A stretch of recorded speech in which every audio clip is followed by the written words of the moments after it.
24 sports ചാനലിന് വർണ്ണാഭ തുടക്കം. Indian cricket താരം സഞ്ജു സാംസൺ ചാനലിന്റെ ലോഞ്ചിംഗ് നിർവഹിച്ചു.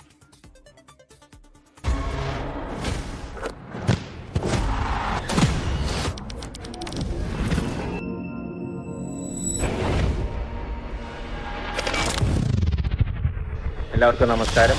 നമ്മുടെ സ്വന്തം ചാനലായ 24 യൂട്യൂബിൽ ഒരു സ്പോർട്സ് ചാനൽ ലോഞ്ച് ചെയ്യുന്നുണ്ട്. അപ്പോൾ അത് ഒഫീഷ്യലായിട്ട് ഞാൻ ലോഞ്ച് ചെയ്തതായിട്ട് അറിയിക്കുന്നു.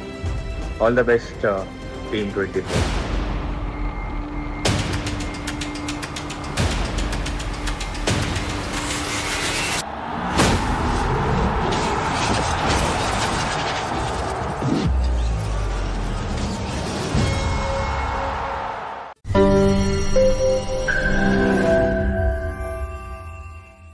ലോകത്തെവിടെയായാലും ഏത് സമയത്തും 24 വാർത്തകളും ഓഗ്മെന്റഡ് റിയാലിറ്റി പാക്കേജുകളും എക്സ്പ്ലെയിനറുകളും വിശദമായി കാണാൻ ഞങ്ങളുടെ യൂട്യൂബ് ചാനൽ നിങ്ങൾക്ക് സബ്സ്ക്രൈബ് ചെയ്യാം.